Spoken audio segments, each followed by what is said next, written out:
So retention is what I really like to focus on, because just because you sign on the dotted line, you think everything's going to be wonderful, life doesn't always go that way. So you've got to be able to continue to work with these people and help finish this program.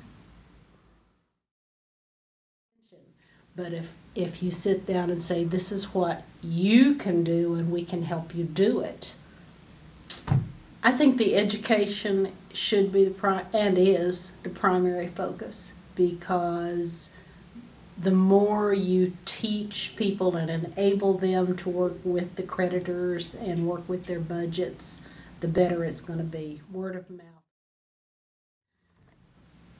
When I first made the transition from client support into counseling, a client that I had been working with as a client support rep requested to change over to me as their counselor.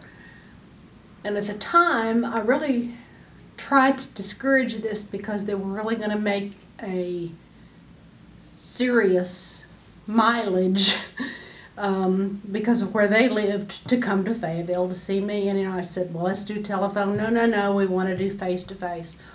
So over the next 2 years, this really developed into a pretty close relationship. And the primary concern was, I want this debt cleared, so if something happens to me, my wife is going to be okay.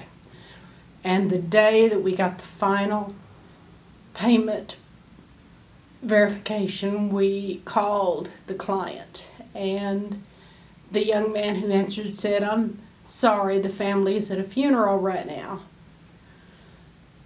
So the client support rep who was working with me and I both thought they were at someone else's funeral.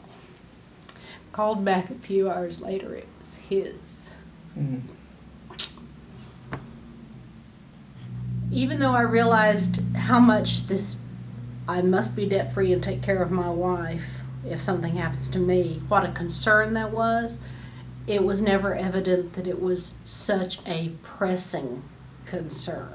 The son would call every once in a while just to say, Mom's doing well and thank you so much. And he had something to do with Tulsa Zoo, and he was always saying, please bring your family over, let me give y'all, we got to do something to thank you, because Dad really was peaceful when he left, thanks to CCOA.